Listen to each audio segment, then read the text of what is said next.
Now, I meant to say order, order. Welcome to this evidence session about our inquiry into Future Army 2020. I was trying to work out whether it was our first evidence session, but I'm reminded that we actually had the Chief of the General Staff here in December last year, which seems an awfully long time ago now. But anyway, you are almost welcome to this evidence session.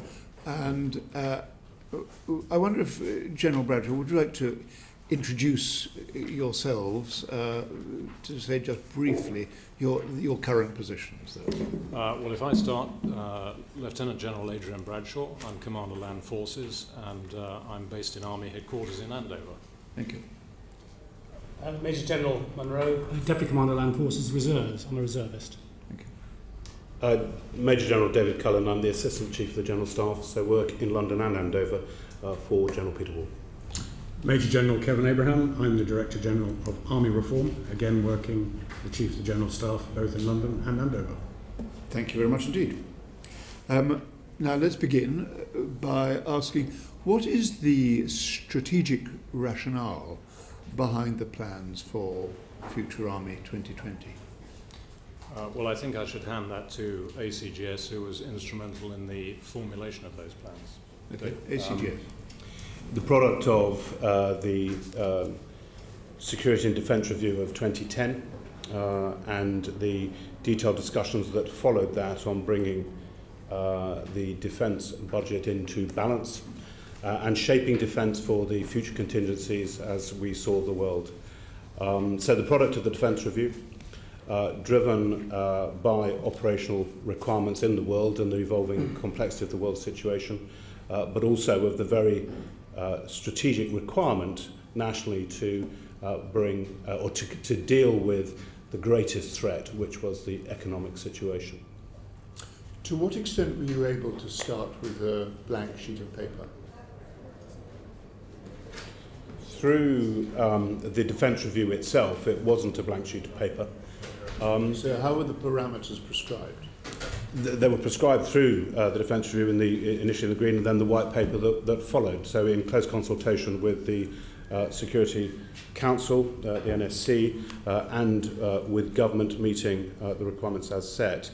Of course, what happened in the back end of that Defence Review was that there was a requirement to bring the budget into balance, and a further review was required.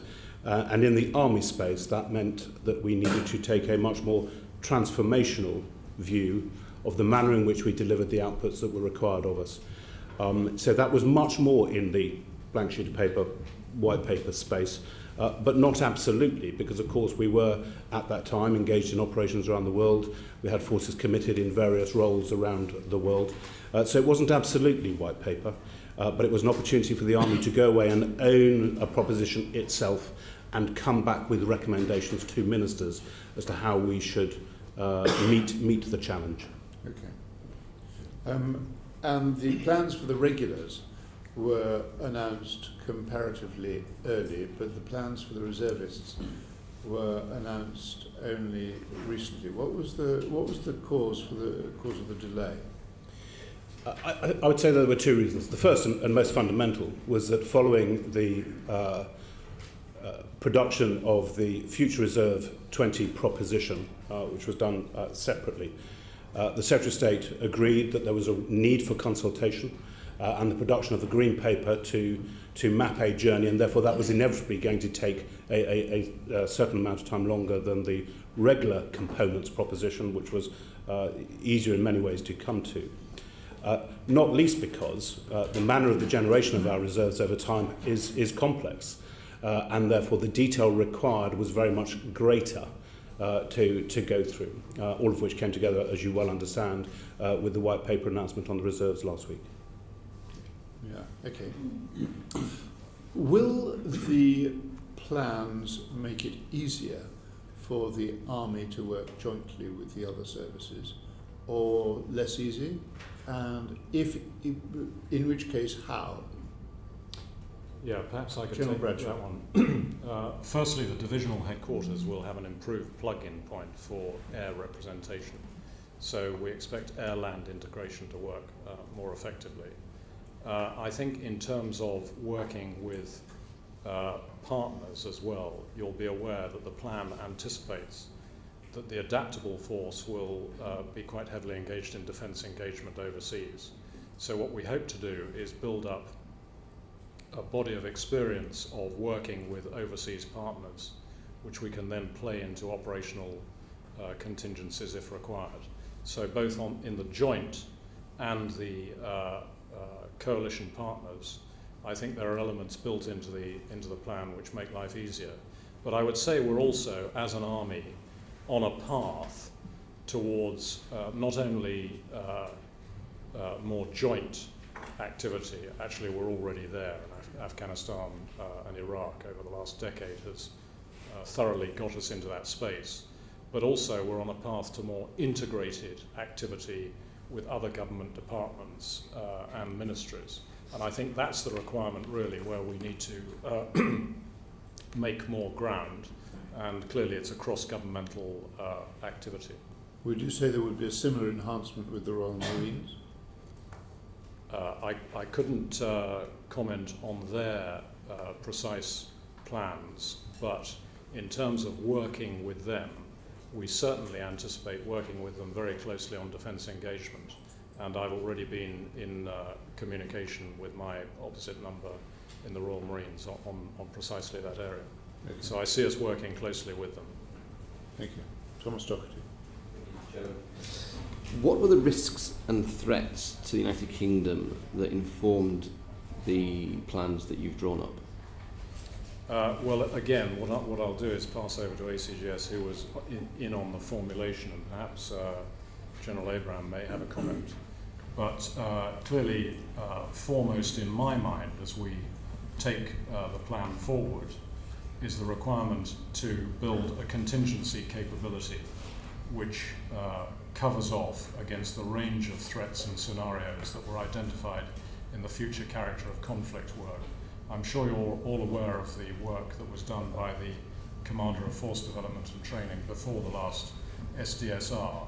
It was a very thorough, academically supported piece of work which was endorsed by the MOD and paints a picture of future conflict in which we may be required to operate across the spectrum of conflict, dealing with combat situations, counterinsurgency, humanitarian support, peace support operations, all at the same time, all in the same theatre. So clearly as we move to contingency, we're covering off against a wide spectrum of requirements. Just before the generals come in, is there anything that, for example, the Arab Spring, that has developed since that academic work, which produced General, that you think requires that work to be revisited, or indeed the Army Force plan to be revisited?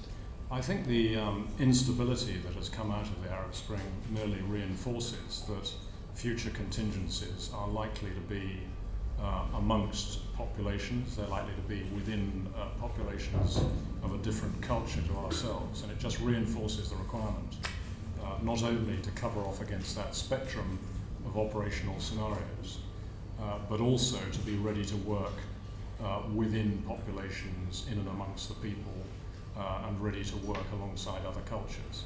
And within the 2020 plan, we do have measures specifically to cover off against that requirement. In addition to that, which General Bradshaw's mentioned, of course there was the analysis given both in the Strategic Defence and Security Review, and also that laid out in the National Security Strategy as well. And those, of course, provided the broad order parameters, the strategic calculus of the problem. In terms of more military detail, as we finished off the work associated with the SDSR of 2010, the Army instituted a specific force development and experimentation program called Agile Warrior, which did a lot of, as it were, futures analysis against a range of scenarios, and drew a number of conclusions from that, and those were duly reflected in the Army 2020 design. I mean, if I look back in December at the CGS's evidence session, which I'm sure you've all the chance to reflect on, he certainly gave us the impression that some of those risks and threats were uncertain, very uncertain.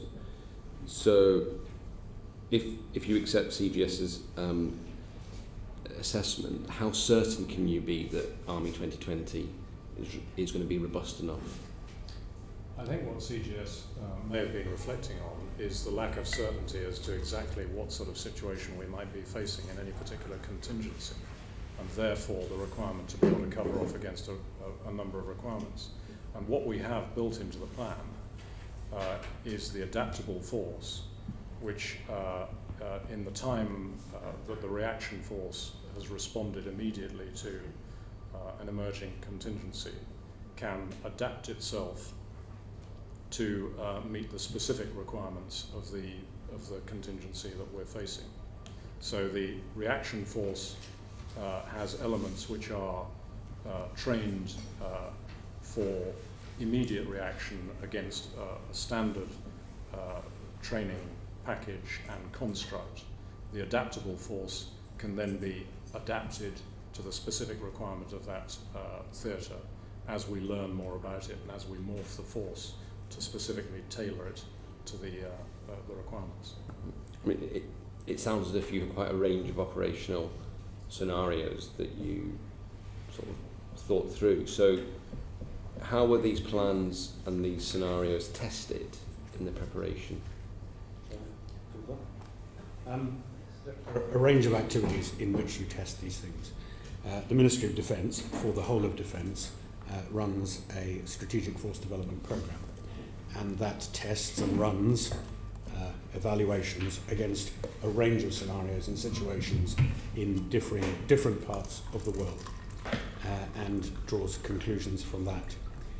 Our own work in the Agile Warrior programme, which is effectively a complement to that done at the MOD level, with more focus on the land environment problem, again looked at a number of different sorts of circumstances, tactical scenario, different form of threat, adversary, enemy, and so on. And our conclusion was essentially absolutely that of the SDSR, is that which of course, as you well know, the SDSR sets an adaptable posture as our strategic framework for defence and security. Below the strategic level, the ability to adapt to a range of circumstances, because we do not face a monolithic threat, as we did say in the Cold War days, is, as it were, institutionalising your ability rapidly to adapt against a very broad range of circumstances, adversaries, threats, whatever, was a very important conclusion. Hence, the introduction by design of the adaptable force in Army 2020. Okay. And is that testing an ongoing event? And if so, does that mean or suggest that these plans themselves are under revision? Yes, I mean both the Ministry of Defence's and the Army's own force development process are continuous. We don't seek to make major adjustments every 6 months or every year, but we continually review what we are postulating in the design of the force against that which we learn or derive both from that sort of activity and, of course, lessons from operations and lessons from operations that other nations have taken part in, but perhaps we haven't.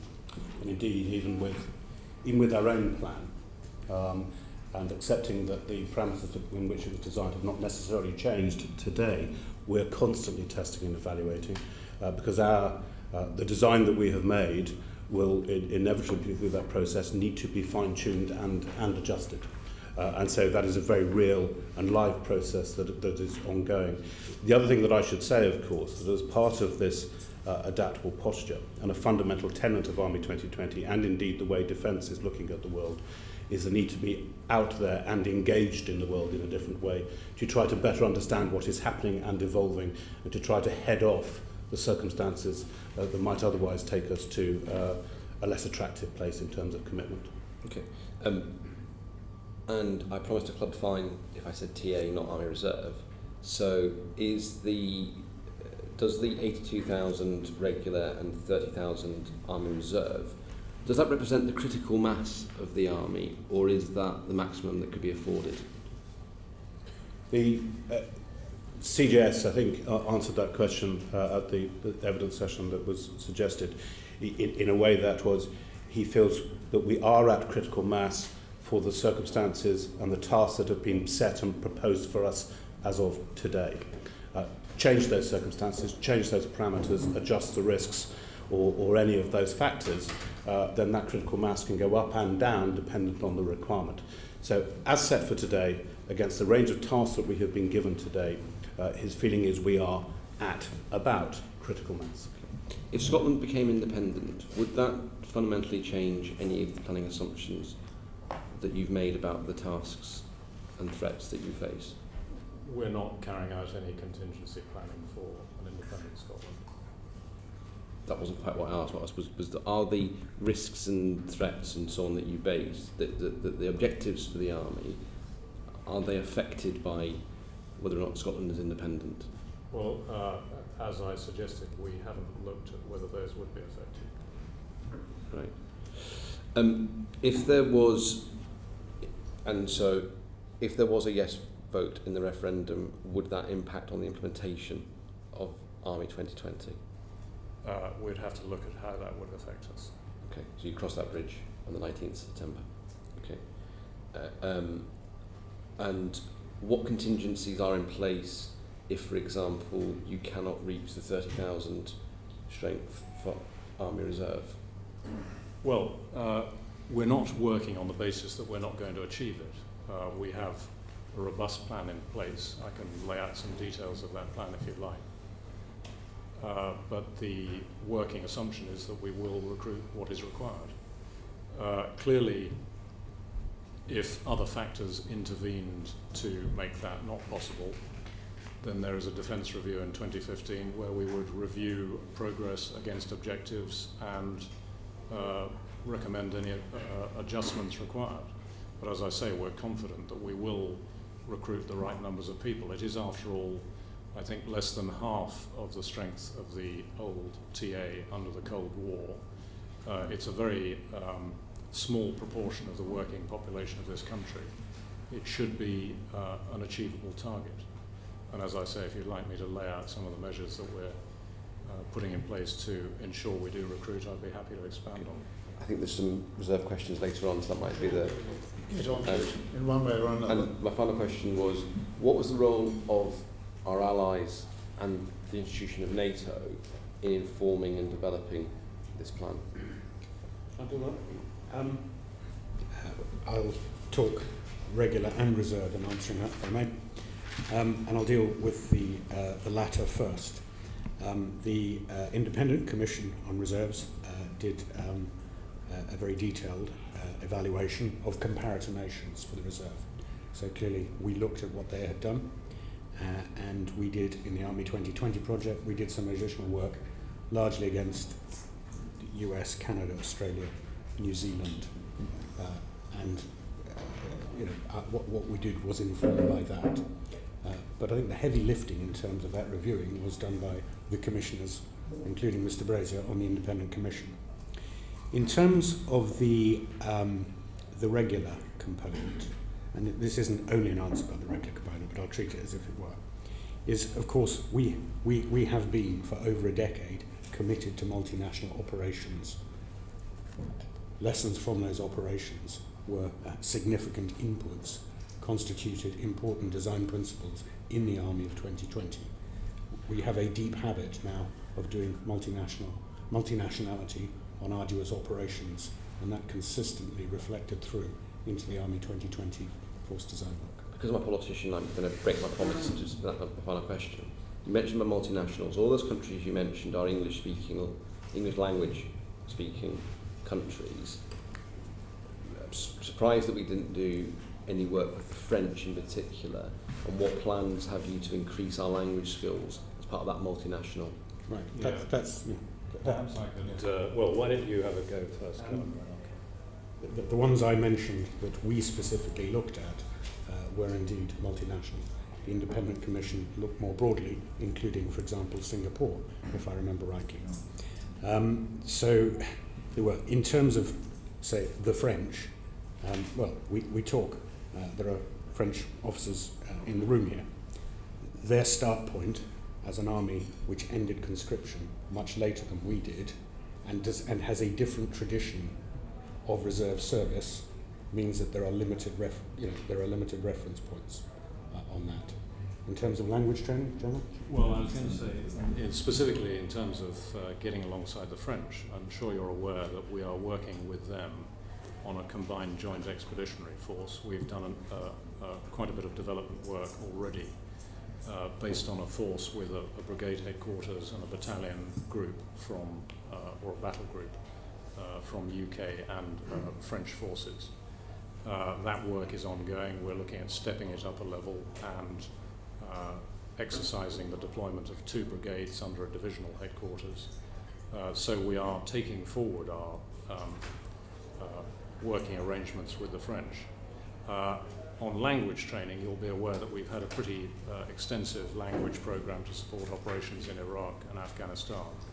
And I'm aiming to expand upon that by setting hard targets for units and formations, depending on where they're orientated in the Army 2020 construct, and depending on what activities they're engaged in. And for example, in the training activity that we expect to be carrying out with the Libyans shortly, which was announced today, part of the program for the trainers will be to gain language skills as they are training their Libyan counterparts. There will of course be language skills on the training force anyway, but that will expand the depth of our language capability.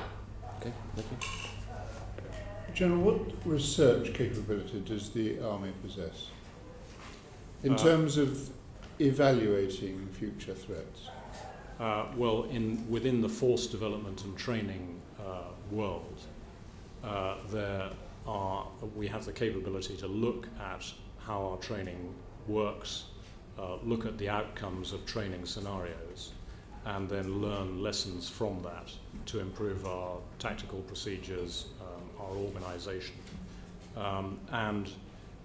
During the past decade or so, we've grown the capability in that area quite markedly.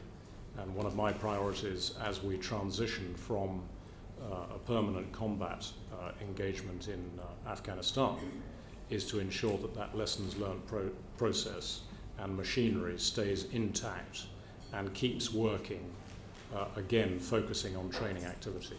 But perhaps I could also ask ACGS to expand on other areas of research capability. Thank you. You able to do that in terms of the STL? Yes, the MOD's own strategic force development process uses DSTL, Defence Scientific and Technical, I can't remember what the L stands for, DSTL, which are set a range of tasks for modelling. In terms of the numbers involved, I can't tell you off the top of my head, but there's a very strong link there. The Army has, in its own force development and training world, has its own DSTL representatives. Some of the research capacity is, as it were, done by exploring ideas and evidence with other people. So things such as study groups at RUSI or at Chatham House or the IISS, that sort of thing, is you exchange ideas, you get new stimuli, and you then go away and think about them. So, those who are dedicated solely to do that, I mean, the force development part of the Army headquarters is absolutely the core of that. Within the arms of the Army, there are also people who do trials development and training development stuff as well. So it's quite a broad range. I mean, I can't give you a figure of how many people in total are involved. Are you able to say how large, you referred to the core of that, how large that capability is? Well, I think the core of it is under an organisation called the Directorate General Capability, which sits in the Army headquarters, which has been under a lot of reorganisation to focus to do this in the future. I can't tell you the figure, but it's hundreds. It's about 750. If I could say also, the population involved in this sort of activity varies because we allocate force elements to to resource exercises. I'll give you an example. I visited an exercise recently being done by 3 division headquarters under a project known as Project Horrocks, where the divisional headquarters was researching different constructs for a new contingency headquarters. That was extensively supported by contractors. There was quite a lot of simulation involved in the work that they were doing. And the research is, the material derived from that exercise is then taken away by the contractors and worked up and then fed back to us with recommendations and observations. So for that period, clearly the entire exercise population were drafted into the effort.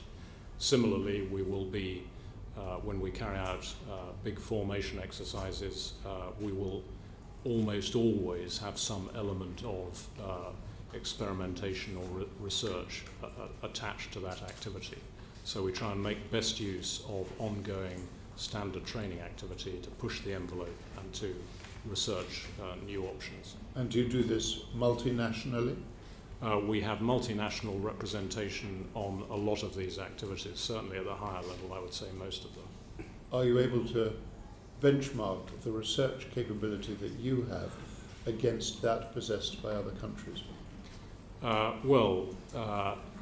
We look with some jealousy perhaps at the research capability held by American counterparts, which is very well resourced. Of course, we benefit from the products of a lot of their research, so that's very good for us. And I would say in terms of benchmarking our interoperability with partners, of course, it's very important to continue to benchmark against the Americans who've been senior partners in the 2 major theatre operations of the last decade or so. Okay, thank you. Penny Morton. The SDSR said that the armed forces should be able to conduct an enduring stabilisation operation of up to 6,500 personnel, one non-enduring complex intervention of up to 2,000, and one non-enduring simple intervention up to 1,000 at the same time. Is that still the case? That is still the case, and indeed the Army 2020 plan was built against precisely that requirement. Thank you. Will this be revisited at the next SDSR? I would imagine in the next SDSR the assumptions will be revisited at the political level, and clearly if they change, then the force requirement changes. So if they become more ambitious, for example, if it is determined that an ongoing stabilisation operation might require rather more than 6,000 people, then that would have implications for the size of the force required. And on the current assumptions, are you confident that you will be able to deliver against them? We are confident that we'll be able to deliver against them, although right now we are in a period of flux. We are finishing very demanding operations in Afghanistan, and my focus and my first priority is to correctly resource those operations while they're still ongoing. And we are going through a huge program of change, which involves bringing 1/5 of the army back from Germany, reducing the size of the army by 1/5, reorganizing formations into new constructs, rebasing. So clearly our ability to respond to contingencies during all of that is to some degree compromised. However, we're confident that we will get back onto a contingency footing against the requirements laid on us by defence. But if I may, the question also poses or highlights one of the challenges that were placed to us post the SDSR, where you may remember that the Army solution to the enduring operation part of the defence planning assumptions was the ability to put 5 Mirab-type brigades into the field that could rule on a 6 and 24-month cycle to maintain that operation. Post that defence review and 3-month exercise within the building, we simply were not able to match that in resource terms, and that was at the heart of one of the aspects at the heart of the Army 2020 proposition, seeking to be more adaptable and agile in meeting it. So we come up with a construct that in the reaction force gives us the first three of those capabilities, but in the adaptable force, the range of capabilities that we would need to work to and adjust at readiness, at notice, to fill the fourth and fifth roles, if indeed we were required to do so. Thank you. And final question from me. Given that we are gearing up now for the next SDSR, if those planning assumptions were revised, what are the implications for Army 2020?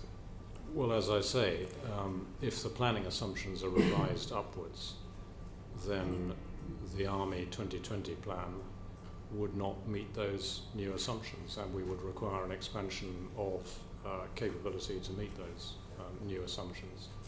We're already pretty taut. I think CGS has indicated that the plan does involve a little more risk than we were taking before. That is to be expected. But it does make much more efficient use of our reserves, which I think is entirely the right thing to be doing. And of course the opposite is true. Change those assumptions downwards and you would revisit assumptions made across defence in the defence review equally. Thank you. Now, rather controversially, we are using the Armour Rumour Service to gain feedback on this inquiry, and we're gleaning a little bit of scepticism in that website and on the prospects of actually achieving Future Army 2020. And I wonder whether you could tell us what milestones you have in place to ensure that there is proper momentum and it is achieved on time. Yeah, well, can I just comment on the scepticism first? I think it's entirely healthy that we have a cohort of officers and soldiers who look at our plans and question them in a healthy manner. And when I go around the army and talk to audiences, I don't expect to be told what I might wish to hear. I expect to be told what people think. And I'm happy to say that's exactly what they do. And long may that be the atmosphere that pertains in our army. And I'm sure that's exactly what we will get from you as well. You will indeed.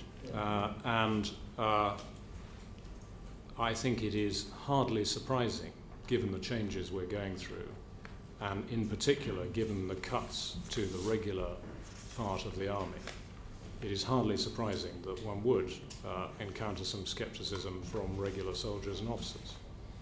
But the fact is that we have a good plan. It is a plan that we think will deliver.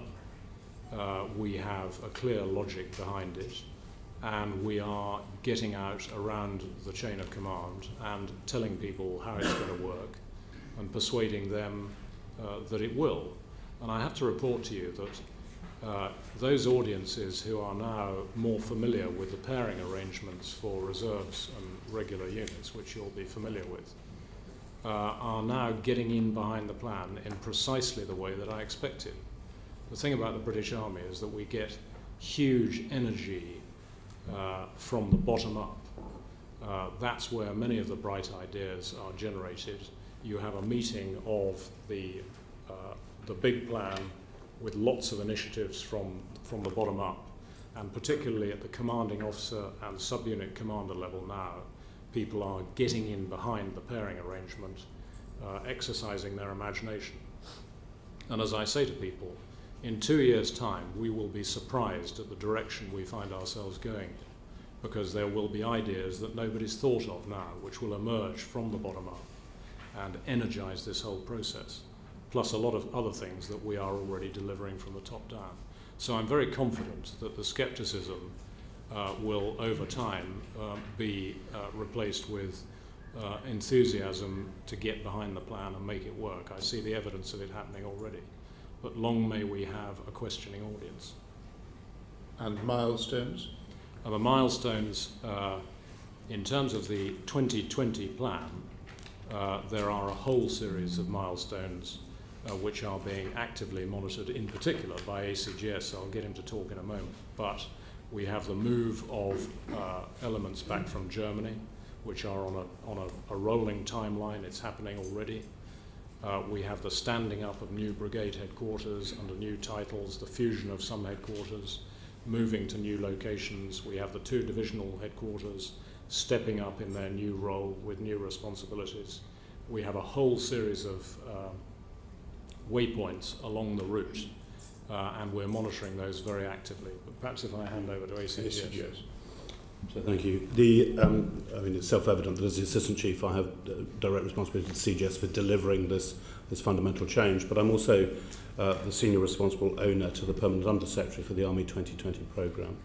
And as such, I have a project team and a programme office based down in Andover that is seeking to drive some 35 different projects to bring about this transformation. 35 at their inception. That number is changing. I have a programme board again tomorrow afternoon.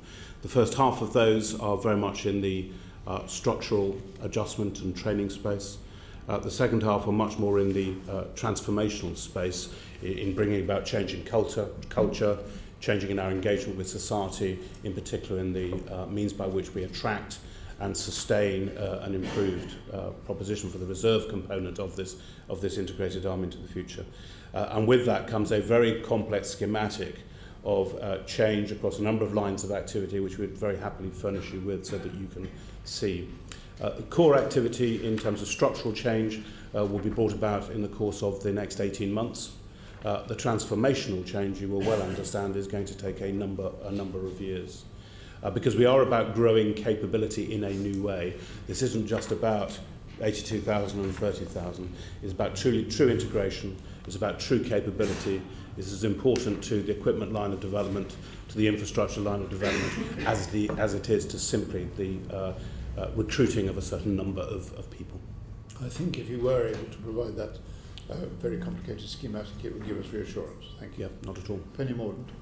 From that, could you give us some more detail of the key milestones for the development of the reaction and adaptable forces?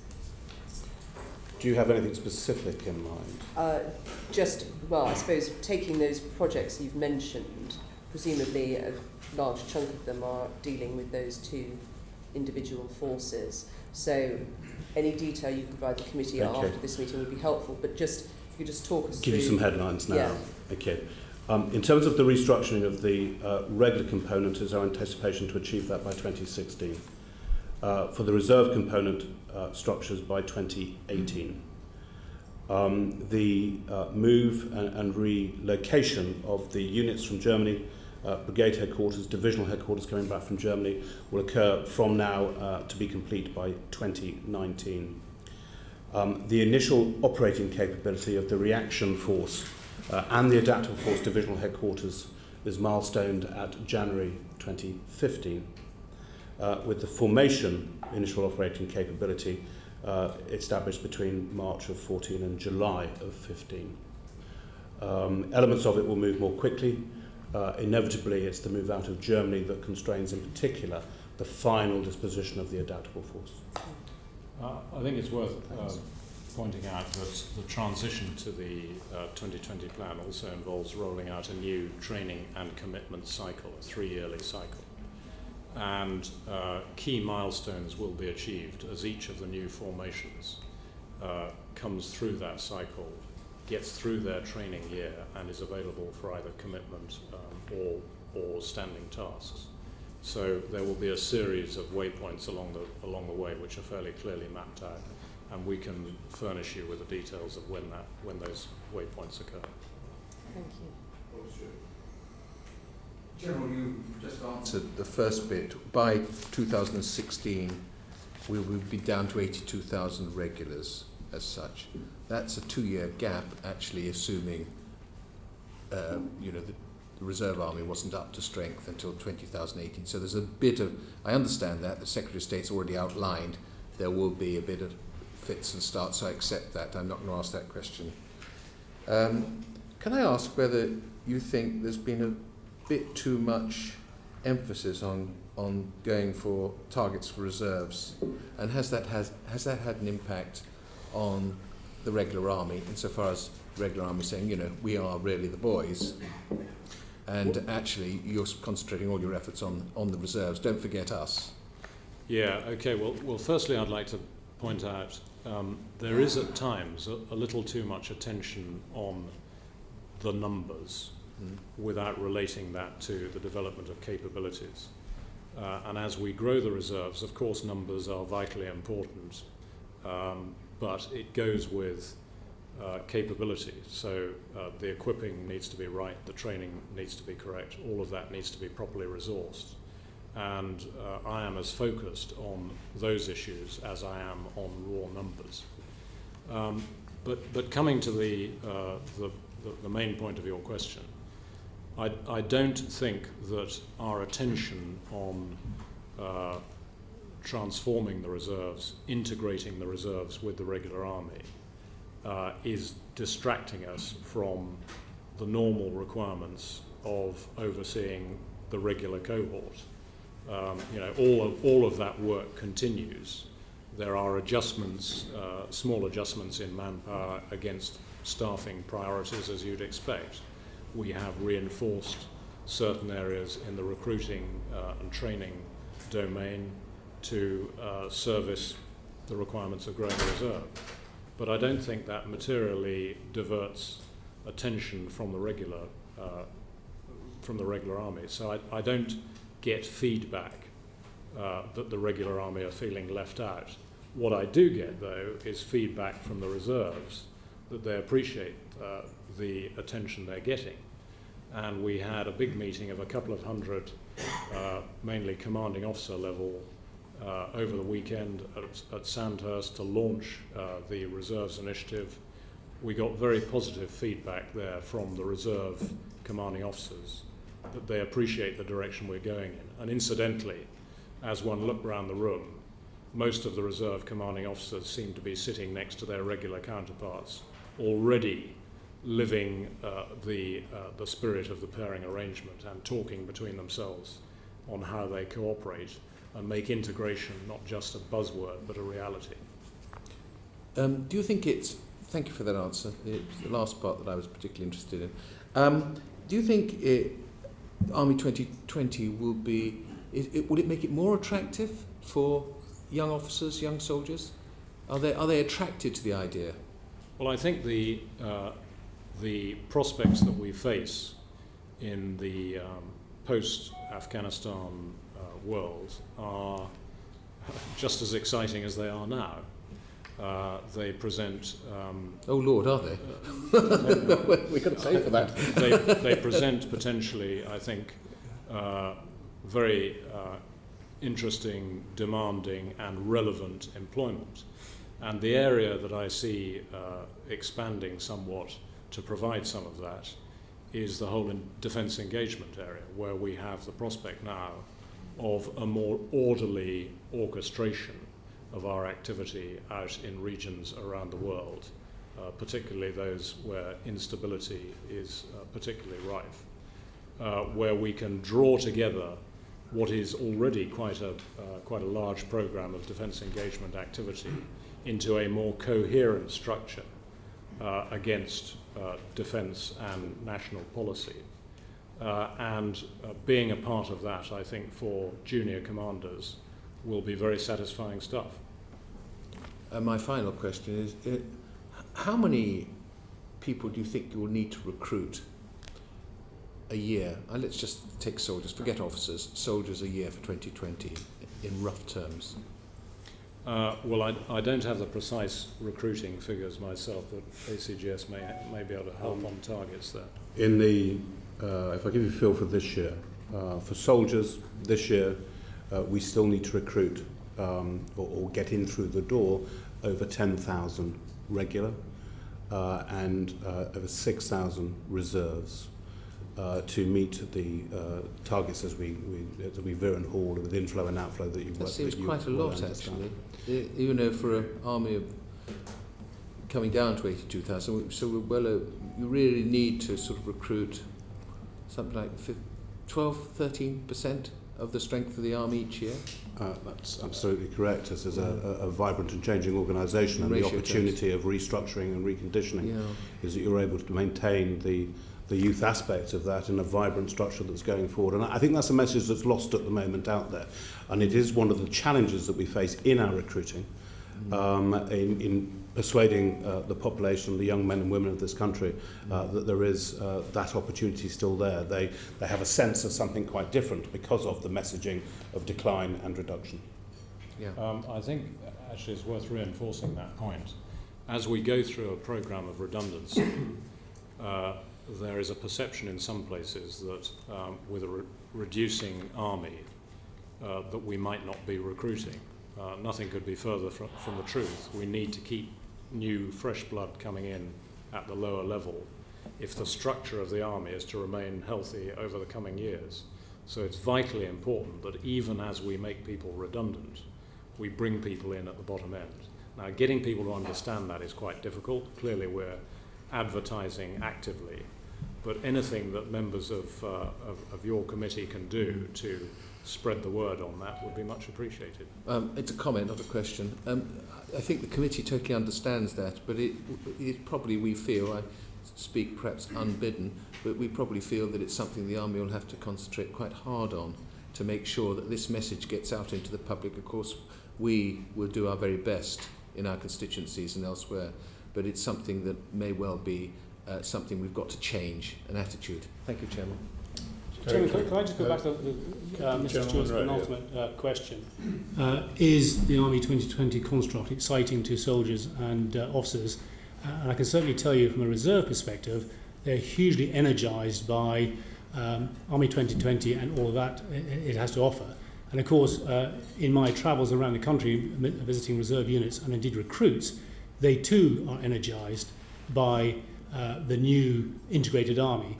But I think we need to keep that message going in the face of the basic message out there seems to be the army's getting smaller, not recruiting. It is recruiting, it's changing shape, but the shape is going to be very exciting in the future for both the regular component and the reserve component. I don't want to hold it up, General Randall, but I think the Army Reserve is a good idea. I may have criticised parts of it in the past, and I think particularly exciting for the Army Reserve is some of the specialist roles that the Army Reserve is going to do, which the regular Army is probably not very good at. Of course, we're thinking cyber, particularly intelligence and other things like that. It was a comment. Thank you, Chairman. You heard it here first. Derek I know it's Derek Tree. Can I ask you what your current assessment is of the number of regulars fit to deploy? Yeah, I have some figures on that. Deployable at the moment from regulars is 84%. 84% of the whole of the regular force? Of the regular force, that is within the field army, so that is... well, can we just be clear, in terms of actually the actual numbers of people in the army, what percentage are deployable currently? Well, I'm giving you figures for the deployable part of the army, the 74,000 that is the deployable part of the army, and 84% of those are my latest figures. Now, some of them have some limitations against them, but and about 13% have some limitations against them. And the number of reservists that are deployable? I don't have good figures for the reserves. The last figure that I had is 81% deployable with some limitations, but I would have to do some more research against that because our figures are not so reliable in the reserve space. They will be as we go through the process of integration, and we will have a better ability to be able to measure off against that. So I put a heavy caveat against that. So we don't know the exact figure, but 81% sort of at the moment of all the reserves, not a particular section. That is the best figure that I can give you at the moment. Okay, that would have to be subject to confirmation. But as I say, we fully expect that us to be able to deliver more accurate figures in the future, particularly because we will be doing better health assessments against the reserves as we integrate. And well, it would certainly be more important to have accurate figures in the future given the reliance on reserves. It will. Yeah. I think it's a facet of a reserve service right now is that because we've never really had to understand those numbers, we haven't had systems to collect that data. So you never had to understand the numbers? We never really had to understand the deployability of the reserves, because of the pre-Army 2020 construct had them deploying in extremis only, pretty much, until recent years, in the last 10 years, when we've been deploying to Iraq and Afghanistan. Clearly, that process has forced us to understand the data much better than we did previously. Army 2020 and integration will take us further down that path to truly understanding the data, so it can be an integrated army. So since the start of the Iraq conflict and obviously Afghanistan, we still don't have a full understanding of that. But I think you have to understand the reason for that, and that is because the need to draw on the reserve was limited, but also the manner in which we drew and mobilised that reserve was very structured, and one was given a period of time and grace to bring in, assess, change the deployability, assess medically, assess dental states. I mean, remember, their primary health is dependent on the national structure, whereas those in the regular component was much more on that was embedded within. So there was not the fundamental need. The point to the future, of course, and you absolutely have made the point yourself, is in that integrated structure where the routine use of the reserve in that integrated mechanism is much more dependent than that analysis and figures need to be at hand. So moving to the future, what's your assessment of the number of regulars and reservists that will need to be fit for deployment in 2020? The figure that we're working on at the moment is 83%. That is the figure that we work to. So that would be the target that we would set ourselves. Could we just be clear on what the 83% is of, again? That is of the deployable part of the army, the field army, and it is fully or partially deployable. And that will total in 2020 what, just to be clear, both reserves and regulars, in terms of the deployable part? 83% of 112,000. 83% of 74,000, sorry, the deployable element of the army. Okay. And of course it's dependent on what readiness that particular elements of the army are. So for those at very high readiness, the requirement is higher, greater than 83%, because they have to go at a very short notice. For those that are at longer readiness, 6 months or whatever, then the percentage can be lower. So it's 74,000 in 2020. 74,000 is the deployable element of the army from within the overall construct of 112 at any given time. 83% for the regulars and 83% for the reservists. As we integrate the army together, we're looking at one army, so ideally we would be using the same figure. And of course the difference under Army 2020 with the reservists is that they are employed collectively in collective organisations rather than as individuals. So if you're employing a platoon, it's pretty important that the platoon as a whole is fit. You're not just relying on individuals. I think this is really important. This is an integrated structure. The days of two separate parts of the army are history in our terms now. These are properly interdependent and integrated organisations delivering to the outputs required of us. And so the 83% figure absolutely applies to both of those elements. The more important that actually this figure, whether we talk about numbers or not, is actually going to be achieved in 2020, which clearly would have major implications for the deployment of our forces. Can I just come on to a sort of more basic issue, because I just want to, it's just sort of the logic of the position, in terms of the, I call it the capability and effectiveness of reserves as opposed to the full-time regular. So basically, how can the training for a part-time reservist be as good as a full-time regular? And the logic for that, if you've got a full-time regular who's doing it full-time, surely their capability and effectiveness must be greater. Absolutely. Yeah. And that limits the employability of the reservists. yeah. So sorry, go on. So one wouldn't expect a reservist platoon or company to be able to, for example, switch from one task to another with the ease that you could switch a regular cohort. If I give you an example from the Balkans, we had combat troops, armoured troops in the Balkans, who were deploying on main battle tanks, which had a role in terms of giving a certain profile to the NATO force and demonstrating capability. Those troops were switched as Mr. Holloway will remember well, to counter-coup operations in some instances. They were supporting peace support operations. They were engaged in all sorts of different sorts of activity and switching from one activity to another. With the reservist cohort, we will have to train them specifically for a role, and there will be less flexibility in how we then employ them. And that is part of the risk that you take in moving to this structure. But I would point out that we start to employ them collectively at the 4th or 5th turn of an enduring operation, when we have some expectation that we will be able to identify how the operation is settling down and more clearly identify roles. There is flexibility if that is not the case. But General Collins, sorry. That is a deliberate design in the Army 2020 construct. The front end, the highest readiness end, is predominantly regular, plus some reserve specialists. Because, as you say, it's easy to train and maintain high readiness with regular forces. The reserve is designed on the principle of generating more collectively later, and at the front end largely on the basis of individual augmentation.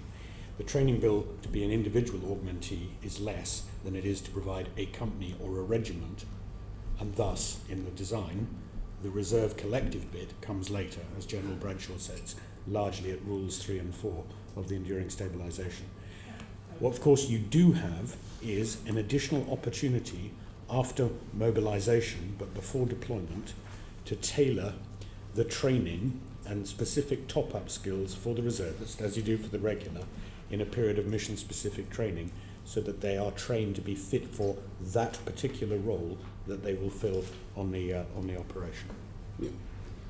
So, have you made any sort of judgment analysis of the capability we'll have in 2020 and we have today, based on the fact that we've just all understood that the reservists will not be as capable and as effective early on anyway as the regulars? Have you got any sort of way of putting that together, giving the committee an idea about the difference in effectiveness of today's army and 2020? I wouldn't characterise it as being not as capable. I would say that they are more specialised in their employability. But within that specialisation, we expect them to be very capable. Yes, we are aware that the new construct imposes certain limitations on us in terms of how we would employ those forces. Just two quick questions. A year since the announcement, more or less, so what progress has been made on recruiting the 30,000? Could you just let the committee know that? Well, the announcement has only just happened, so we're really just embarking on the process of energising that recruiting effort. Yeah. We're not in a position, I think, even to map out exactly what the progress will be like. My own expectation is that recruiting figures will start to lift more gently in the early days, and as people see the reality of the new integrated army, they will find the reserves a more attractive proposition and numbers will grow. So I would expect something of a curve. So in a year's time, where would you expect to be? I think we're just going to have to see where we get to in a year's time and then project from there. But we have an expectation that recruiting will pick up from this time forward as the new recruiting organisation gains effectiveness. So you're not setting an annual target then, the yearly target? We have set out, we know what we need to achieve.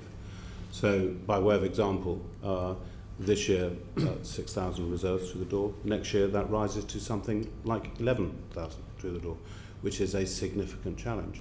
Are we achieving our target this year either in the regular or reserve space? No. It's looking tough. So that only exacerbates the challenge of next year, which is why I think, as General Adrian has said, this is something that we are increasing our resource to, and as our messaging improves in this space, the point made by Mr. Stewart, we anticipate that this will grow.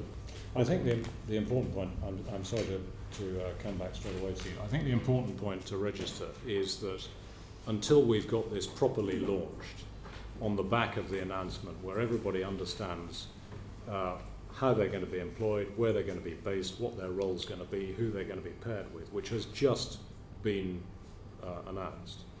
Until we move forward on that basis, we haven't really fired the starting gun.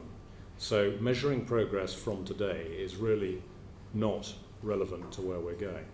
We've set quite ambitious targets, and interestingly, the recruiting contractors have taken those targets, accepted them, and they know they face financial penalties if they don't meet them. I think that's quite an indication of their confidence. But we will have to map out progress and see whether we need to accelerate or increase our uplift to the recruiting organisation on the basis of how things go from now. Okay. Sorry, if I could just reinforce that point. We know we can't meet the challenge by doing what we're doing currently harder and faster. We need to do it very differently. Hence the partnership with Capita as a partner in the recruiting space. Operation Fortify, which is the Army planning and standing ready to support the recruiting and the training surge that we hope will come now that the gun has been fired, i.e. the white paper and the structures and the basic announcement. It is a challenge, but it's doable because we're doing things differently. And in terms of the numbers, our estimate at this time, based on you heard it just now from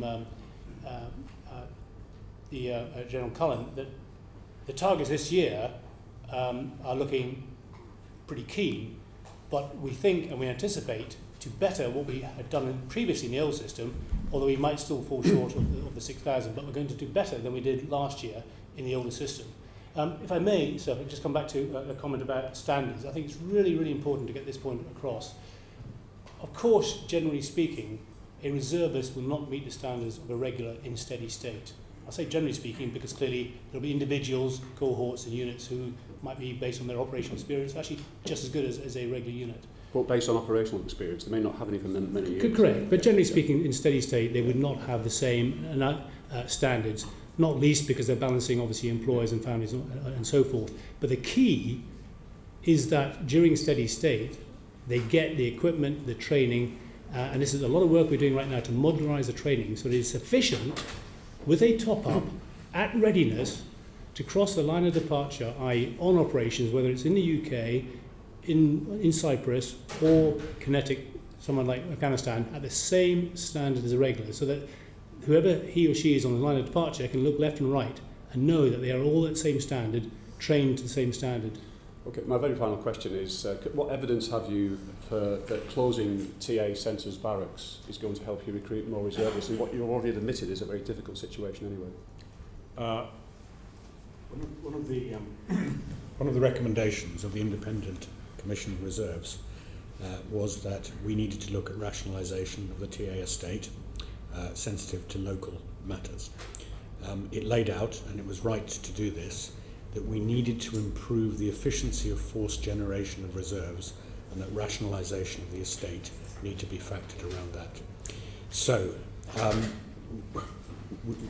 we need the reserve that we need under Army 2020.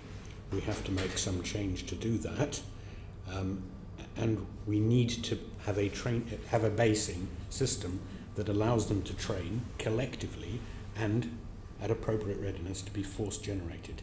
That does mean a degree of consolidation around fewer bases. So it's not based on helping to recruit people, it's based on the state strategy then? I think it's, as the Secretary of State said in the House, this is not being driven by economics and money. And my words now, this is significantly about changing the basing laydown to conform to the new structure of the Army Reserve, which is different from the old structure of the Territorial Army, and potentially increasing the efficiency of force training and force generation. So there's no evidence that will help increase the recruitment of reservists then? That's going. If I could just re-articulate the point that the reserves will be used in collective groups. Yes. And so having small detachments based separated from their company locations or their squadron locations is not an efficient way of force generating for the future. Whilst the removal of some of the TA centres will make it less convenient for some people to be in the TA and may result in a small dip in numbers, the fact is that in order to deliver this new reserves experience, where people have more collective training, more closely integrated with the regular cohort, it has required a certain reorganisation. So we may see a small dip as some people leave because it is less convenient for them to be in the Territorial Army. I hope we won't, because actually there is still a good spread of TA centres across the country. But when we are under the new organisation, I think the fact that the reserves will be integrated into the regular force will make it a more attractive proposition. So I think in the long term it will aid recruiting. But I acknowledge in the short term you may see some people leave. I think the other point is we are reducing our infrastructure from 36,500 to 30,000. So we are reducing the infrastructure. We don't need as many sites as we had previously. A lot of work was undertaken with a number of stakeholders, Reserve Forces Cadet Association, Chain of Command, Regional Forces and others, chaired by an independent chairman to work out where best to have sites based on a number of criteria: recruitability, access to specialist skills, pairing with regular units and so on. And what we have come up with is a pragmatic solution, not driven by dogma, but a pragmatic solution where most of these changes are changes that people wanted to make. You know, the capability directors and the commanding officers and the regional commanders wanted to make to achieve a balance between those criteria I said. It looks messy sometimes on paper, but pragmatism does look a bit messy. Thanks. General Monroe, are you going to have a sort of limit in the number of days that people can do as a reservist, you know, obviously when they're deployed in operations or whatever? And are you in danger, given this is quite a big commitment for people, at a time of quite high and probably rising unemployment in this country, you'll actually end up with a sort of cohort almost of full-time reservists who don't have much time to develop another career? I think we're very keen and understand the benefits of having volunteers within the service. It isn't just full-time and part-time in the legal sense of part-time, but actually volunteers who can have a dual career. Currently, so that's my first point. I think it's very important to maintain the volunteer ethos within the reserves and have reserves in there who are volunteers, not just part-time. Currently, the requirement is 27 days, although in actual fact, a lot of soldiers and officers do way more than that, and the average is 40. And the white paper refers to 40, and that's a judgment based on what is doable currently, what is happening on the ground, but actually what the capability directors are saying is required through training to get up to that level of that standard of training required that only needs a top-up to go in operations. There is a limit right now, that's 40-man training days on average for a soldier and an officer. Some will do more than that anyway. The limiting factor will be the reserves' place in society and employers and families in particular. And that is why the white paper was so critical to start the story, the narrative with the country that we're doing defence differently, and we need everybody to buy into it, not just the reservists, but actually also families and employers. So in a sense, to answer your question, I don't think we are stretching it too far. We're formalising what we currently do in terms of 40-man training days and a 2-week camp. We'll be limited only to go any further by the position and the story and the narrative that we managed to construct with society. I mean, but in 10 para, presumably you had some people who did very many more days than the rest of you, you know, because they weren't developing a career perhaps in the same way that you are. So I kind of ask it again. I mean, is there a danger of you having lots of people who don't really have very much else going on career-wise filling your reserve? No, I don't think so. I think we'll always have people in the reserves who are regular attenders beyond the 40 days, 60 days that you're talking about. Indeed, some of those we have now either on full-time reserve service, as we call it, or additional duties commitment. I think I'm an embodiment of a reservist who has got another career. I'm a lawyer in the city. I have always been, other than an operational tour in Iraq, I've been a reservist. I've not done full-time reserve service to the exclusion of my civilian job. So it can be done. Julian Brazier. Yes, thank you. Could I take you back, General Bradshaw, to the rather welcome remarks which you and some of the others made about the importance of formed bodies? And in fact, Secretary of State said in his statement in November about the deployment of formed bodies, if we cannot support them to be able to deploy in formed subunits and units, they'll regard all of this as a Pyrrhic victory. Strong words. I was a little surprised to see in the white paper it talks at some length, page 22, about using formed bodies of combat support, combat service support, and information systems and intelligence, and then has the following rather strange sentence. Reserve combat units will continue to provide augmentation, resilience, and depth to regular units. I mean, are we committed to formed units and subunits of the combat arms as well, or not? Yeah, we are. I'll give you an example of one of the combat arms that will very definitely be employing people in formed subunits, the Army Air Corps. The support squadrons for the Army Air Corps. And this is just the example that I give of reserves being absolutely as reliable as regulars in a specialist field. They will refuel and rearm helicopters in the combat zone if necessary at forward arming and refueling points. It's a cracking role for reservists, many of whom are transferring into that role from infantry organisations at the moment. They will deploy and be employed collectively, and that's absolutely the intent. The intent also is that within the combat arms, elements are employed collectively, but I think we must always allow for judgment depending on the numbers required and the precise role in which people are being employed, some judgment on precisely how they're employed. And I would say that if you're flicking between roles unexpectedly, or if you're relying on a smaller number of reservists, then I wouldn't discount, on some occasions, you might employ reservists as you do now in a proportion in each of the organisations. But the desirable position is that they are employed collectively. And, this is new ground that we're breaking. We have a plan, we're confident that it'll be delivered. Frankly, we've now got to get on and test it and prove that it's deliverable. Thank you for that answer. A quick double observation, just to put you. It's not that new ground. I mean, a number of deployed infantry companies were used in Afghanistan. The London's supposed to have killed 45 Taliban, that company that went over there.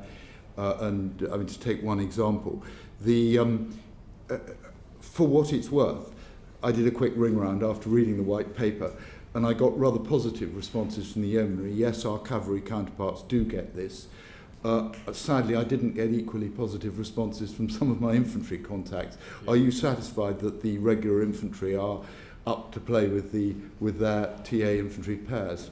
Well, we'll work our way into this, and I'm very satisfied that, as they appreciate just exactly how Army 2020 works, they will understand the new construct.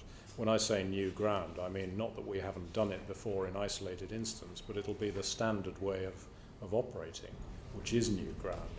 And just as apropos my comments about some scepticism, clearly there will be people in the regular cohort who need to see how the regulars perform in that context and satisfy themselves that it will work.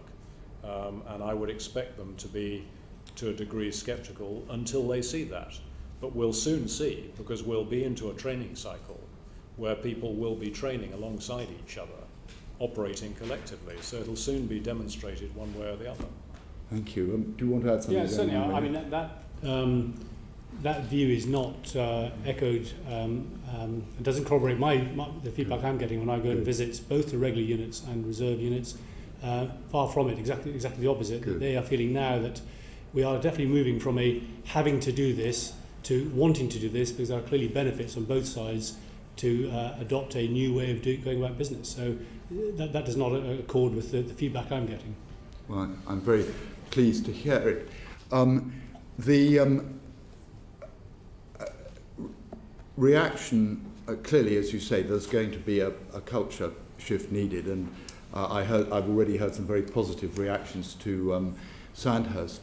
Could I just ask you a question that, as a final question that really goes to the heart of this, the biggest single difference between us and all our other English-speaking counterparts is that the vast majority of reserve units in America, Canada and Australia are commanded by reservists. They're also in brigades commanded by reservists. The last National Guard brigade I visited was commanded by a banker, presumably sheltering from the recession. Are we going to see a higher proportion of unit commanders who are genuine part-time reservists as abroad in the future? Well, I would expect that we would see a higher proportion. But I still see some circumstances where regular officers are put in command of reserve units. I think that will continue, and it will be, it will depend heavily on the quality of people in the field for promotion or appointment to that role.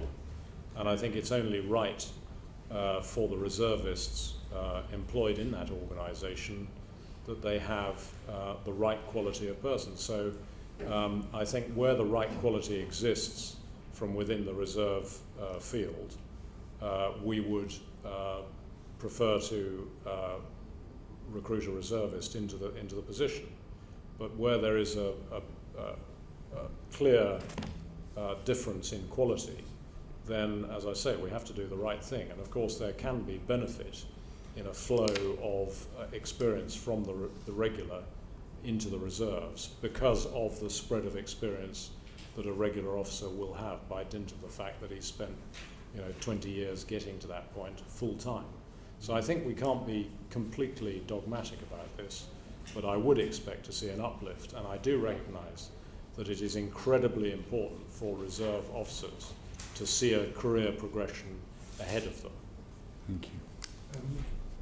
We have heard of a report that the number of reservists resisting call-ups for service is at an all-time high. Is that report accurate or not? I also have seen that report. We have scratched our head about that, and our conclusion is that it refers to the period last year when we called up unexpectedly a large number of reservists to support the Olympics, and our assessment is that the number of appeals against call-up was proportionately about the same as it normally is. But clearly there was a larger number because there were larger numbers being called up. That is what we think that refers to. Yeah, I see. Okay. I think what General Bradshaw also is referring to is what we don't know, because we were scratching our heads at that number, is was that caused by employer appeals or soldiers' appeals? And we don't know that answer. But I think there's certainly a message there, a positive message, that it is still possible to appeal, especially for employers, if it does not suit them at that time, to allow their reservists to deploy. But I'm scratching my head a bit about your answer, because I thought that last year's Olympic call-up was based purely on the issue of based purely on volunteers. It was, but the employer still has a voice, even if the soldier says, "I want to go." I'm with you. Right. Okay. Can you tell me, since the white paper came out last week, what reaction there has been from families, employers, and across the piece? Well, if I can give you the reaction from the soldiers themselves, as I say, the response we got last weekend at Sandhurst was very positive from the chain of command. I think it's a little early to get the feedback from employers and families, but we will be testing that response over the coming weeks as the full impact of all the detail that was in the white paper is really taken on board. I would say that the initiative to get employers to buy into the whole reserves deal more positively, we would expect to have an impact. So we'll be looking for... But it's too soon to say. It's too soon to say. By way of example, next week, the Chief of the General Staff and others, we're leading a day at the Royal Military Academy at Sandhurst, where we have got over 60, might be 70 now, representatives of major employment companies, and we're going to talk through the white paper, some of the initiatives that the Army are running with, and so on. And it's not just going to be us broadcasting at them. They're going to have a chance, absolutely, to give us their views on that. So I think that's our first opportunity to get it on a reasonably cross-sectional basis. Very good idea. Can I ask, what use will be made, the regular reserves, what use will they be put to? Will it be exactly the same as the use of the other reserves, or what? I think in the future we're going to rely on the regular reserve against three broad cases. The first is in the provision of specialists, which either we have a shortfall in the regular army, and these will be specialisms which don't routinely come out of the TA or Army Reserve. Things like high threat IED operators, improvised explosive device operators, the driver of an AS-90 gun, a track platform, things like that. That's the first thing, and that's really just filling gaps in the structure. The second is that we maintain a regular reserve for when the Army is required to act significantly beyond the scale or the readiness set out in the defence planning assumptions, and we degenerate more mass than was envisaged before. And things like Operation Granby in Iraq in the early 90s was an example of that. I think the third use to which it can be put, and this is probably a transitional measure, is, and it's going back to Mr. Stewart's question about the crossing lines of the reduction in the regular army and the growth of the Army Reserve, is if we have a contingency that comes our way soon, we would probably need to use the regular reserve to mitigate gaps in the structure against the nature of the operation. We need to do a bit more work to redefine the regular reserve in the context of the Army 2020, how it operates and so on. Our priority has been the volunteer reserve, the Army Reserve. But I think that's the broad order answer. Understood. How big is the regular reserve, or do you expect it to be? Is it about 4,000? Well, it goes up and down. I think I'll have to come back to you, Mr. Chairman. I don't want to give you the wrong. Give us a ballpark figure when you come back to us, if you would. Adam Holloway. Apparently, Sergeant Nightingale's just been convicted, by the way. Bob found out. Is there any special? We mentioned employers' appeals and everything. Is there any special legislation at the moment, or is there any needed, that action could be taken against employers discriminating against people in terms of recruiting them in the first place or promoting them because they were in the TA, or the reserves? This was a subject which was widely trailed in the Green Paper, the consultation process, and we got, on the basis of the consultation, a sort of an equivocal answer. And so the approach laid out in the White Paper is that the MOD services will monitor this very carefully over the next few years, but that at present there is not going to be the introduction of legislation now. But if we think that there is a problem and it can be dealt with by legislative means, then we would look to introduce legislative measures in the Armed Forces Act revision in 15-16. And of course, I'm sensitised to that issue, so when all my visits, that I'm looking and asking questions about that to try and get some feedback, to build a picture, to be able to inform the next steps in terms of what we do about that. But of course, that's the stick, if you like. The carrot is changing that the compact between society generally and employers in particular about the use of reserves and their place within the Army construct. Thank you. Bob Russell. Well, gentlemen, this has got to work, hasn't it? Because the Secretary of State, in answer to my question last week, said there's no plan B.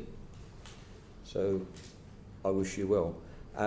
The other observation to make before I put a question is that we're assuming that the United Kingdom in 2020 will have the same composition in the four nations as it is today. But again, that's something we may need to return to should the referendum in Scotland next autumn go for yes for independence. Can I ask, do you have the necessary funding to implement Army 2020? The straight answer to that is that we believe we have got the required funding, but it is taught. It is taught. T-A-U-T. Right. That sort of taught. Yes, we believe we have got the required funding, but there is an element of risk there. I think in response to your point, sir, about there is no plan B, that's true, there is no plan B. However, there is some flexibility within our responses, and it has already been observed that the Defence Review 2015 gives an opportunity to review progress against the plan. So there could be an A plus, if not a plan B. There's the flexibility there. Okay. And have ministers been advised by you that the money is taught? The Secretary of State is fully aware of the financial situation. It's been discussed between he and CGS. Is there anything the Defence Select Committee should be doing to assist making sure that you do have the sufficient funding to implement Army 2020, or do you think everything at the moment is... What we do doesn't usually have that effect. I apologise? What we do doesn't usually have that effect, I suspect. Well, I was just wondering, I'm asking the generals, is that I am concerned, Chairman, as you know, that this may not work. Yeah. So that's where I'm anxious. Yeah. The answer to your question is that there is sufficient risk in the programme for us to conclude that if the current resourcing were to reduce again, we would be in the business of looking at whether these plans are achievable. I'm grateful for that, because that leads me on to my next question, which is what happens if you do not get a real terms increase in your funding from 2015, in other words, after the next general election? I think the degree of risk then increases, and we would have to look at that stage at whether the plan were deliverable. And I think it's important to say, of course, that is then a matter for defence. That's not purely a matter for the Army and Army 2020 per se. That'd be the defence across all services? Absolutely. Okay. Finally, in this section, what cost savings do you expect, if any, from Army 2020? I'm assuming from that through the increased use of reservists. In other words, are reservists cheaper than regulars? Well, they're cheaper to employ on a long-term basis. They are more expensive to employ for particular requirements. If we call them up, we end up paying for their man training days and paying for their employment. Overall, the restructuring of the Army represents a considerable saving. Okay. But in order to realise that saving, it is very important to understand that we must be prepared to resource the employment of reservists in circumstances where we wouldn't normally have employed them in the past. If I could labour this point slightly, because it's a hugely important point. If we are going to deliver the experience that we feel we must for the reservist in the future, they need to know that in every substantial activity that the Army does, they have a part to play. So when we go training, they're with us. When we go on defence engagement tasks, they're with us. when we're training Libyans, you will find reservists in the training cohort, and that will represent an extra cost to that task, which wouldn't have been there had we used regulars. If we don't do that, we will not deliver the experience, and we will not succeed in our recruiting targets. So we must be prepared for marginal extra costs from time to time when commitments come up, in order to give the reserves the experience that we are promising to deliver. But overall, of course, the reduction in the regular manpower represents a very significant saving for defence. The answers you've been giving, particularly that last one, I must say, have been very illuminating, extremely helpful. We're now moving into a stage where we might worry about falling behind, and so I would ask for snappy questions, please, and snappy answers. Adam Holloway. Adrian, have you worked out what percentage of the cost of a regular soldier a reservist is in a similar sort of role and at the same rank? I haven't done that precise calculation. We could get it to you. But is it in the order of sort of 50% or 30% or? I'm sure. I think the numbers we were working on, and like all things with numbers, you can read it whichever you like. We were working on the numbers of TA soldier roughly in steady state. Currently, the TA, and I use that specifically, about 24-25% of the regular. When mobilised for operations, as General Adrian said, more expensive, and you need to top up the 25%, up to somewhere around about 84-94% of a regular deployed in operations. Thank you. But clearly, the reserve of the future, not the TA, the reserve of the future will cost more than the 24-25% because we demand more of it. Routine use, higher level of training, more integrated training with the regular component. Yes, thank you. One of the concerns that's come up from reservists on the Army Rumour Service is that there is a danger, and all of us support I think the strategic outline you've given us, but there's a danger that in the detail we slide from integration of what are fundamentally two different ways of approaching defence, one full-time, one by people with jobs, into simply assimilating part-timers into a regular design structure. Clearly that won't happen in the next year or two while the political spotlight's on it, while it's the very high priority it is. But what are we doing to make sure that long-term this means, as it does abroad, integration of two groups of people who are coming at it from a different angle? I don't see that as being such a danger. Again, I can well imagine that there are some questions out there because it's a fairly fundamental change and it represents quite a significant change for the reserve's anticipated experience. But they will still be reservists, the majority of them with other forms of employment. They will bring their culture, their ethos into the regular space. There will be a trade of ethos there, and I think a fusion process.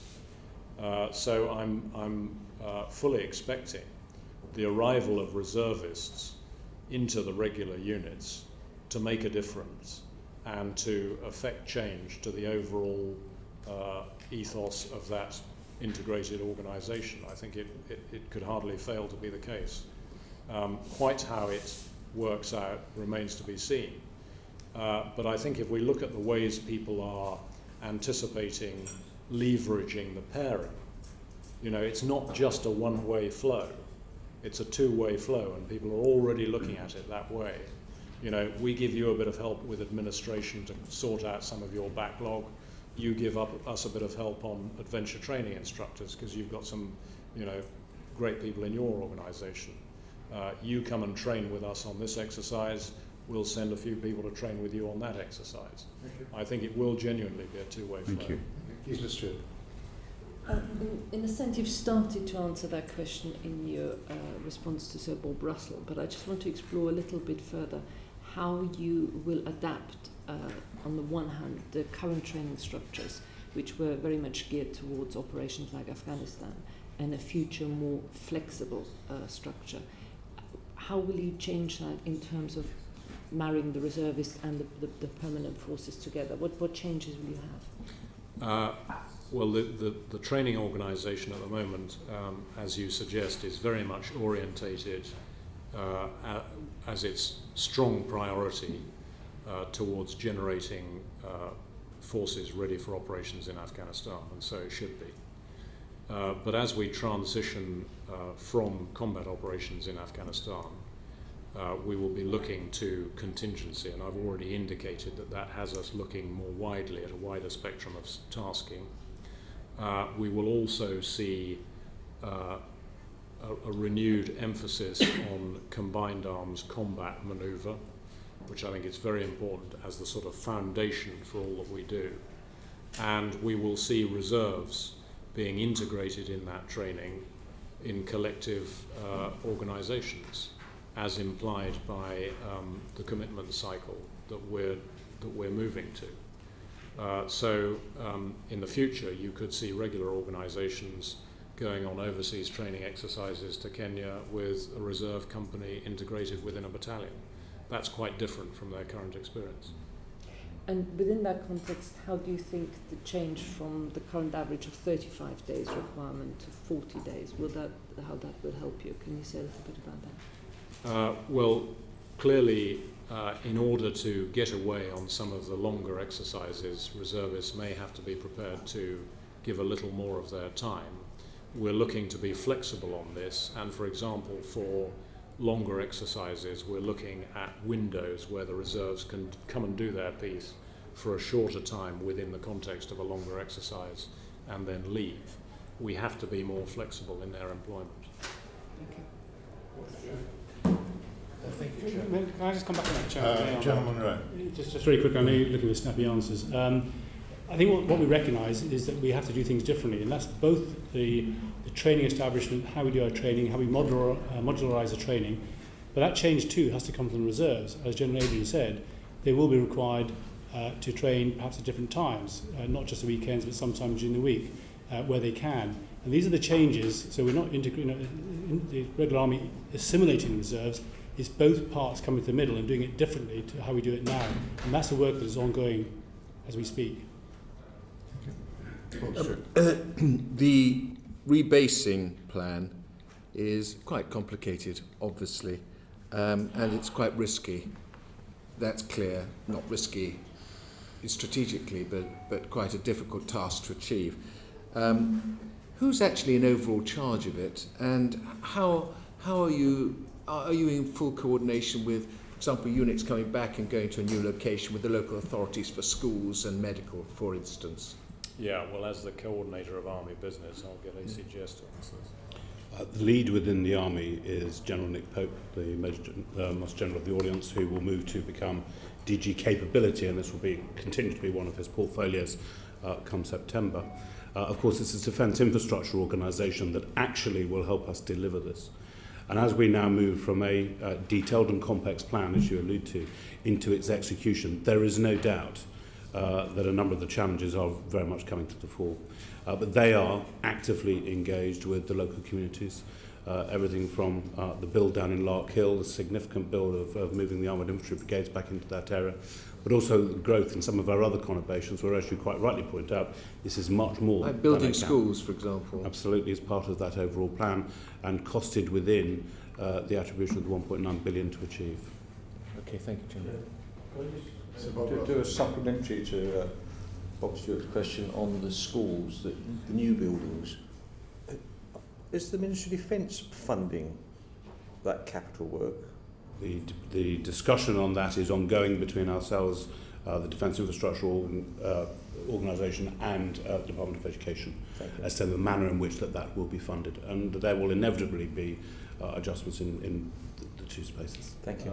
We talked about sceptical questioning, and I can assure you that I've been asking those questions of the people responsible because one is acutely aware of the tight timelines and the amount of work that has to be done.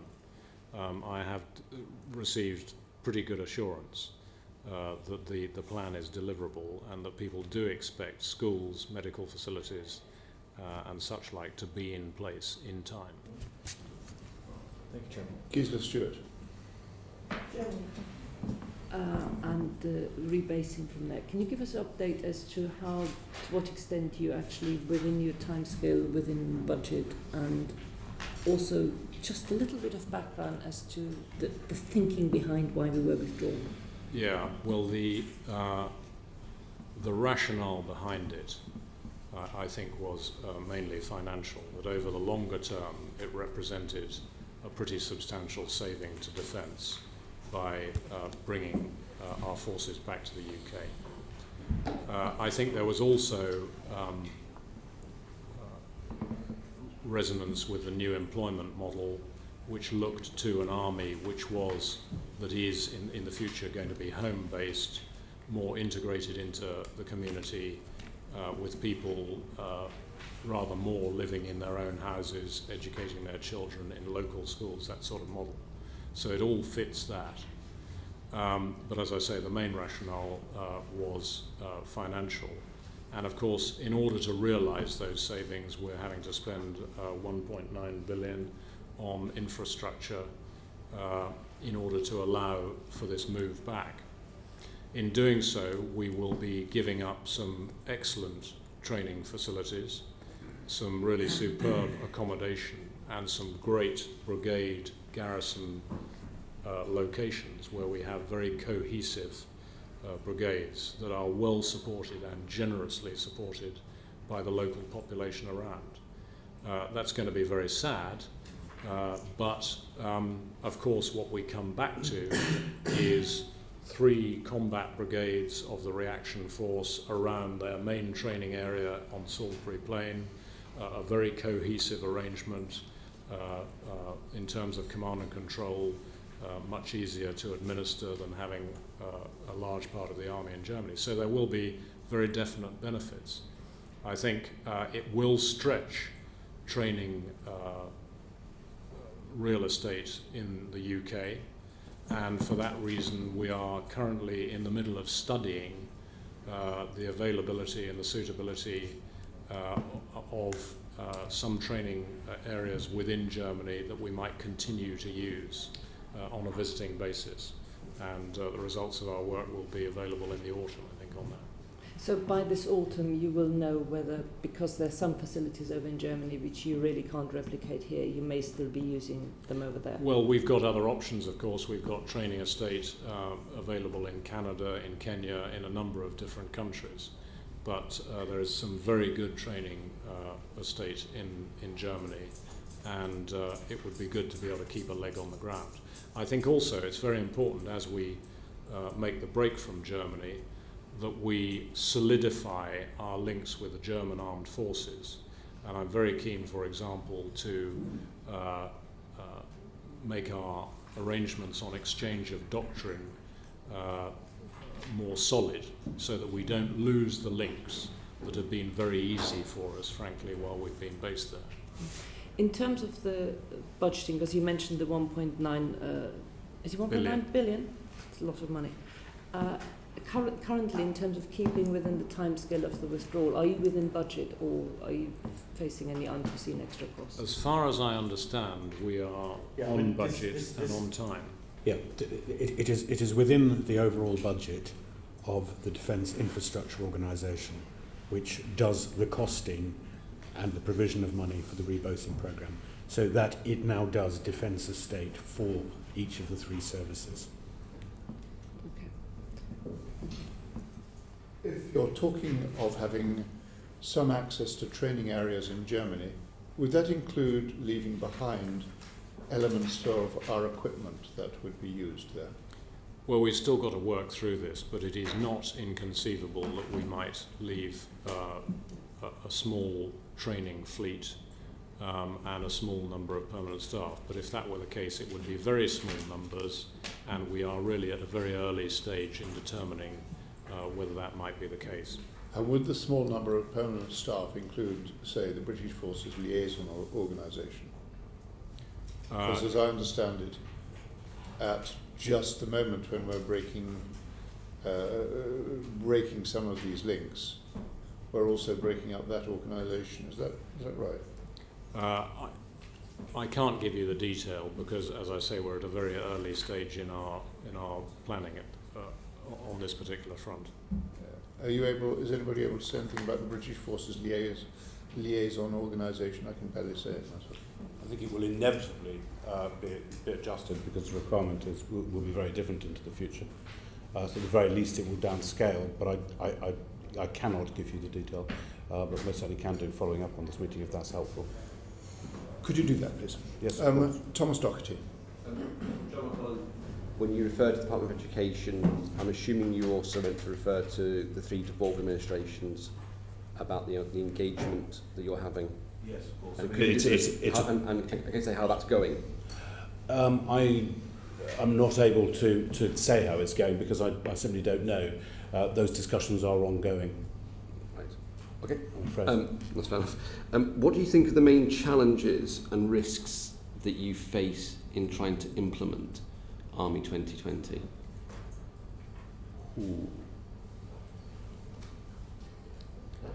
Well, I think if I can step in there, I think as we roll out 2020, one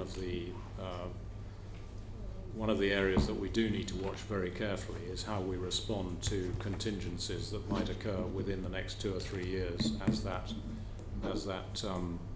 huge amount of change is taking place. And if there is a risk, it is that we are faced with a large contingency requirement right in the middle of a reorganisation. We'll have to face that if it occurs.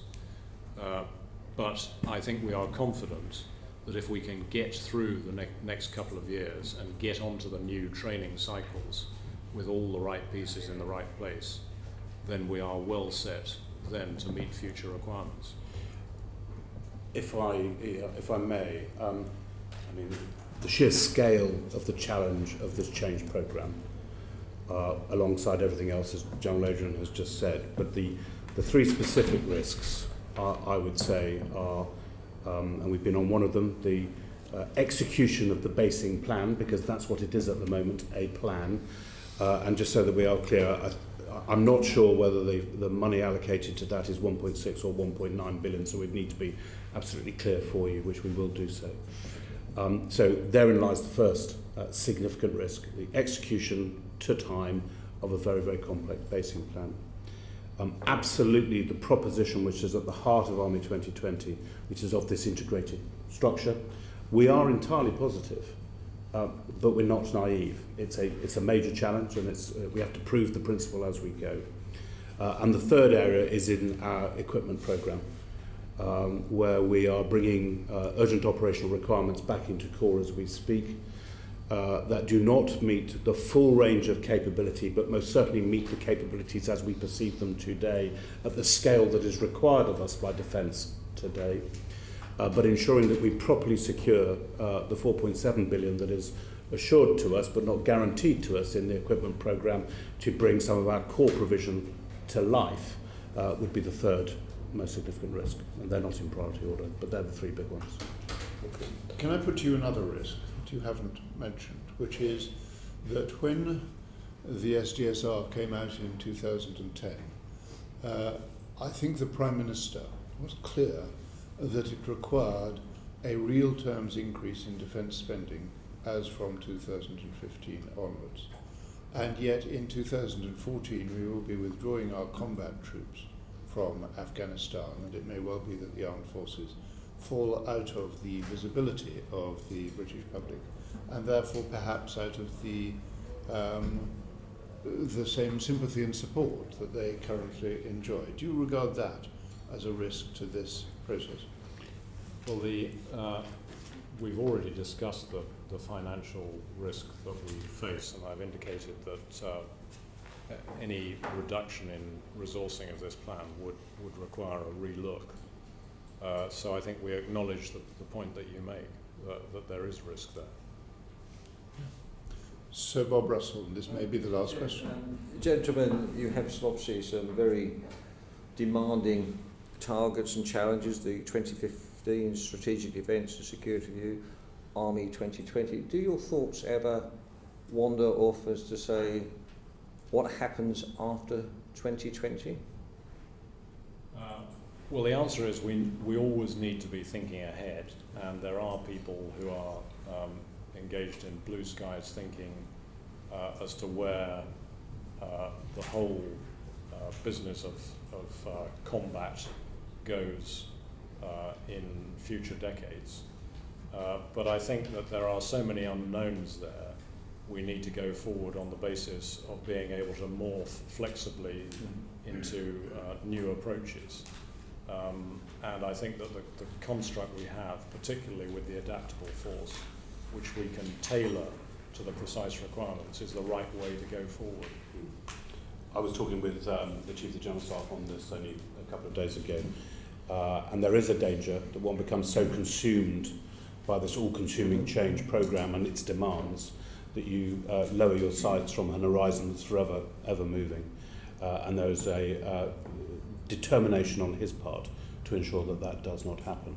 So beyond 2020 is self-evidently 2030, 2040, and the evolution into that space, unquestionably so. But if everything goes according to plan in 2020, our successors, your successors, will have an army worthy of the name, and one which could arguably be enlarged should that be a need then. Yeah, I think the very important thing to remember is that the 2020 construct allows for expansion. Absolutely. We have a construct which has part of the collective capability based on the reserves, which could, with the right resourcing, be shifted back to rely on regular forces. So we have the command and control structure, we have the right neural network for expansion, and a positive choice was made to go for an organisation with the right number of points of command to allow for expansion, rather than blobbing things up into larger collective organisations, which gives us less flexibility. And it is also, I think, part of the thinking that this shift, as we've stated, was driven for very real economic reasons. We all recognise that defence had to take a hit along with everybody else in view of what the nation is facing. But equally, if we get into different territory economically when the next defence review comes along, there are areas where we have taken a bit of a capability holiday. There are areas of risk, and perhaps there will be a good case for a bit of add back. Thank you very much. Thank you, Chair. I'm sorry, I realise now that I cut Thomas Doherty off in his prime. Thomas Doherty. First of all, on basing, could General perhaps you say a little bit very quickly about Cyprus and what its role will be post 2014? Yeah. Well, as you know, the Theatre Reserve Battalion for Afghanistan is based in Cyprus. That provides the ready reserve of trained forces to go in if there is some sort of dramatic change to the situation requiring a UK reinforcement. When we cease combat operations in Afghanistan, the question is, does that have a role specifically as a high readiness reserve in the Middle East region? And we're looking at its potential employability. But the two battalions that are currently in Cyprus, we anticipate remaining there, and of course it does give us a very good platform for regional contingencies. So we're actively looking at those options at the moment. Nothing has been presented to ministers at this stage. And when the Secretary of State was last, not last, because last time was in Scotland, but the time before was before us, he suggested that there was some serious thinking being done as to whether or not it was practical to hold the equipment that was being returned from Afghanistan in Cyprus. Can you perhaps update the committee as to how that thinking is? I think it's very important to understand that when the equipment comes out of Afghanistan, it needs to be properly refurbished. Quite a lot of it will need modifying and updating. Some of the vehicles need to be modified in order to be driven legally on British roads, for example. and we need to bring a series of marks of some sort of vehicle up to a standard fleet specification. It is frankly more efficient to do that in UK at one location, or at least process those vehicles through. But I would say that one of the options we're looking at is, having processed those vehicles through, we might, for example, send some of them to Germany to use spare capacity at our workshops there. That's one of the options which could be quite an attractive and efficient way of refurbishing. It's just a possibility at this moment. But I think that leaving equipment in Cyprus would only be possible for that equipment which is in a condition to be put straight into storage. We don't have the facilities there at this stage to carry out modifications. Okay. My final question, and I think perhaps the committee's final question, is what can the committee do to help deliver Army 2020? Yeah, well, I'm glad you asked this question, because we've made much of the large degree of change that we're going through. This is an ambitious plan. I happen to think that it's the right plan to meet the circumstances that we faced. I'm quite convinced of that. I think it's absolutely right that we are going full out to get more utility and employability from the reserves. It is absolutely right to integrate them. Wherever this plan goes, and we talked about the flexibility that we need to have in terms of nudging it, the possibility that we might make modest adjustments at the next review, defence review. Wherever we go, it is the right thing to be doing to integrate the reserves and use them more effectively. And I think we need you collectively to get behind the plan and sell it against a background where there will inevitably be people who have local concerns and more tactical considerations. And people need to understand that there might be some pain, some uncertainty, in some locations, a requirement for some flexibility. But the plan in its entirety takes us to a better place, and we need to get behind that. And your support is most important. I think also on the recruiting of reserves, we couldn't afford to go to an entirely transactional relationship between employers, reservists and defence. Or frankly, we wouldn't have delivered the efficiencies that we were aiming for. There needs to be, frankly, a little